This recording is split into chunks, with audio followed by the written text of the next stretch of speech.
For months, the paddock buzzed with whispers, and rival teams scrutinised every pixel of McLaren's MCL39. Cameras were deliberately obstructed, pit lane glances met with shielded wheels, and an air of quiet confidence emanated from Woking. Now, the veil has finally lifted, revealing a front suspension system so intricately designed, so aggressively optimised, it's rewriting the rulebook on what's achievable under current Formula One regulations. This isn't mere brake duct trickery. It's a fundamental re-engineering of how a modern F1 car interacts with the track. What we've uncovered isn't just a technical marvel, it's the core of McLaren's unwavering consistency and a significant reason for their ascendance to the front of the grid. This breakthrough wasn't an overnight success. The subtle clues began surfacing earlier in the season. In Bahrain, McLaren's tyre degradation was conspicuously low, allowing for extended stints. By Australia, they were operating within the optimal tyre window far longer than their competitors. Then came Miami, where thermal imaging data offered undeniable proof.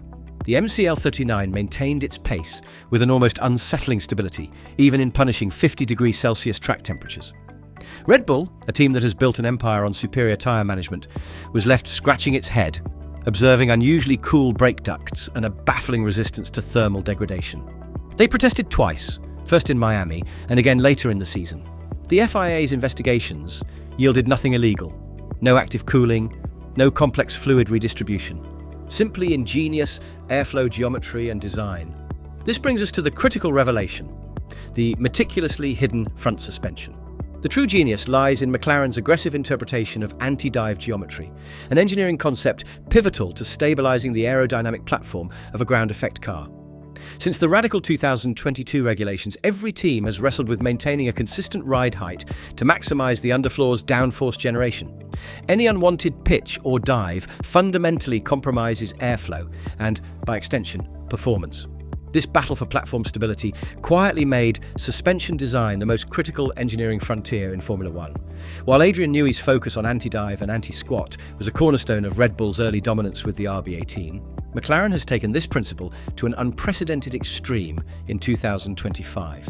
Through extensive photographic analysis, we can now observe a sophisticated multi-link layout featuring a uniquely positioned upper wishbone and an extended lower forward leg. This configuration is engineered for absolute control over the car's vertical movement, creating a dynamic virtual steering axis. This isn't an active system. It's a passive mechanical marvel that subtly manipulates how the front wheels behave under load without any banned moving parts. The outcome is a live toe angle variation. On straights, the toe adjusts to minimize drag and manage front tire temperatures, while in corners, it shifts to optimize turn-in response and mechanical grip. This inherent design ensures tires remain within their narrow operating window, without requiring any additional power-sapping systems. The practical benefits of this innovative suspension are demonstrably evident in McLaren's on-track performance data. Consistently, McLaren has proven to be the fastest team in Sector 3 on most circuits. These sectors are typically characterized by low-speed, traction-dependent corners, where tire temperature and mechanical grip are paramount. Their ability to excel here, irrespective of ambient conditions, underscores the effectiveness of their suspension in maintaining optimal tire temperatures and consistent grip. The drivers themselves have felt the profound difference. Lando Norris, a driver known for his precise feedback, has described the front end as feeling numb at times, not a negative in terms of performance, but rather an indication of its remarkable stability. This lack of traditional steering feedback prompted McLaren to introduce a subtle geometry variation at the Canadian Grand Prix, aimed not at finding outright pace, but at providing Norris with more intuitive feel through the steering wheel. Interestingly, Oscar Piastri opted to stick with the standard specification, a clear sign of his confidence in the system's inherent strengths. Andrea Stella, McLaren's team principal, confirmed that these adjustments were tailored to driver preference, emphasizing that the underlying grip and consistency were already firmly established by the core design. This nuanced approach to driver feel, built upon a foundation of unparalleled mechanical and aerodynamic stability, is a critical differentiator for McLaren. This ingenious suspension system creates a perfectly stable aerodynamic platform, which is the fundamental secret to McLaren's unrivaled tyre management. The suspension's ability to hold the car incredibly steady under both heavy braking and aggressive acceleration ensures that the crucial airflow beneath the car remains consistent. This translates directly into more predictable downforce and, critically, better grip lap after lap, even across extended stints. What initially appeared to be some form of tyre cooling trick was in fact a secondary benefit. The tyres don't overheat in the first place because the car isn't overworking them. McLaren's advantage is built into the very bones of the car itself, a testament to deep integration of mechanical and aerodynamic principles. While competitors like Red Bull, Ferrari and Mercedes continue to grapple with fundamental setup issues such as thermal inconsistencies, unpredictable grip windows and shifting front-rear balance during a race, McLaren is operating on a different plane. They are fine-tuning the car to seamlessly match driver instincts, while others are still battling to make their machines predictable. This deep level of control allows McLaren to maintain significantly lower tyre wear, even when pushing harder, a stark contrast to rivals who experience rapid spikes and fades in performance. The current landscape of Formula One clearly shows McLaren holding a technical advantage that is difficult, if not impossible, for rivals to replicate mid-season. Ferrari, for instance, has been relentlessly introducing updates to both their front and rear ends, desperately chasing balance and predictability, but still struggles with qualifying pace despite decent race performance. Red Bull, once the benchmark for thermal control, is reportedly immersed in simulator testing for new passive cooling solutions, yet their early season updates have failed to significantly close the gap to McLaren. Mercedes, while making strides with their rear geometry improvements, is only now beginning to stabilise their car.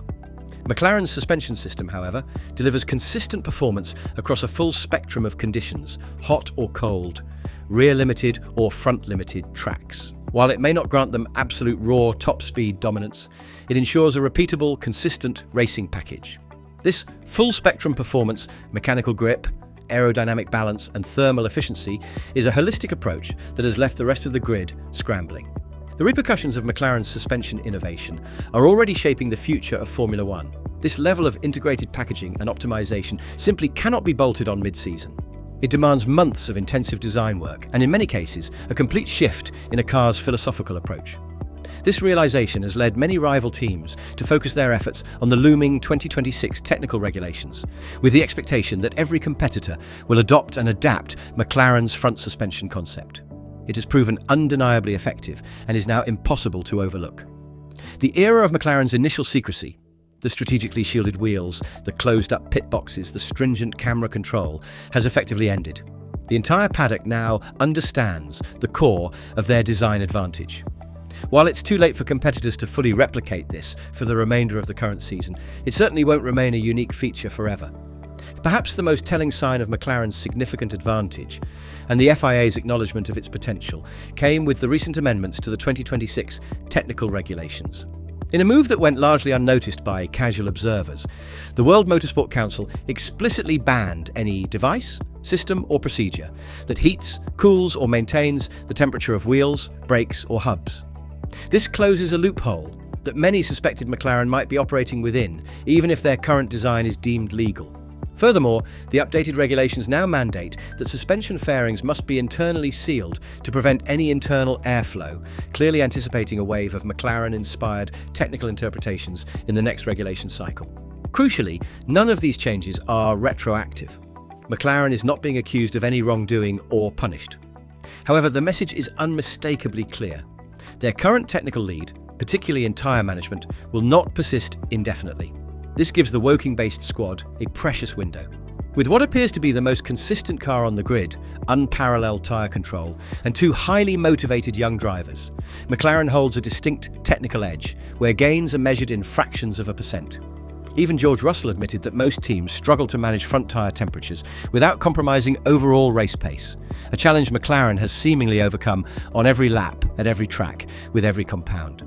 The Constructors' Championship, once thought to be a more clear-cut affair, is now wide open. Red Bull's long-standing championship grip is undeniably under threat, and upgrades alone may not be enough for Ferrari and Mercedes to bridge the gap in consistency. McLaren isn't just fast, they are precise, repeatable, and fundamentally understood. So, what are your thoughts on McLaren's hidden advantage and its implications for the rest of the 2025 season? Do you believe anyone can truly catch them before the major regulation changes in 2026?